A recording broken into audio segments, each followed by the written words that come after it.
బంగారు గుడ్డు.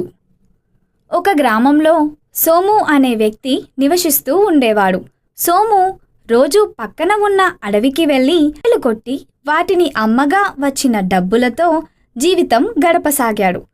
ఒకరోజు సోము అడవికి కట్టెలు కొట్టడానికి వెళ్ళాడు.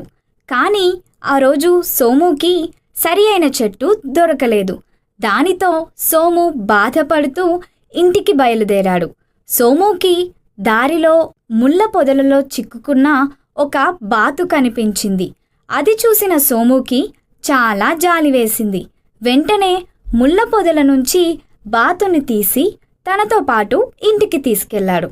ఆ రోజు కట్టెలు కొట్టకపోవడంతో సోము పస్తులుండవలసి వచ్చింది. సోము పేదరికం చూసిన బాతుకి బాధేసింది. ఆ తరువాతి రోజు ఉదయం బాతుకి ఆహారం పెట్టడానికి బాతు దగ్గరికి వెళ్ళాడు సోము.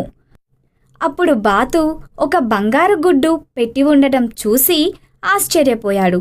సోము ఆ గుడ్డును అమ్మి వచ్చిన డబ్బుతో సంతోషంగా గడపసాగాడు. కొన్ని రోజులకు సోము బాగా ధనవంతుడయ్యాడు. అలా రోజు బాతు బంగారు గుడ్డు పెట్టేది. ఆ గుడ్డును అమ్మి సోము ఇంకా చాలా ధనం సంపాదించాడు. సోముకి రోజు గుడ్డు కోసం ఎదురు చూడడం నచ్చలేదు.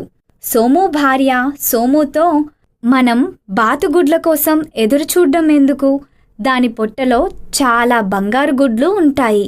దానిని చంపి ఆ గుడ్లు అన్నీ ఒకేసారి తీసుకుందాం అని సలహా ఇచ్చింది. సోము దానికి సంతోషించి బాతును చంపి కడుపులో చూశాడు. కానీ ఆ బాతు కడుపులో ఏమీ లేదు. సోము అతని భార్య తమ అత్యాశకి బాధపడ్డారు.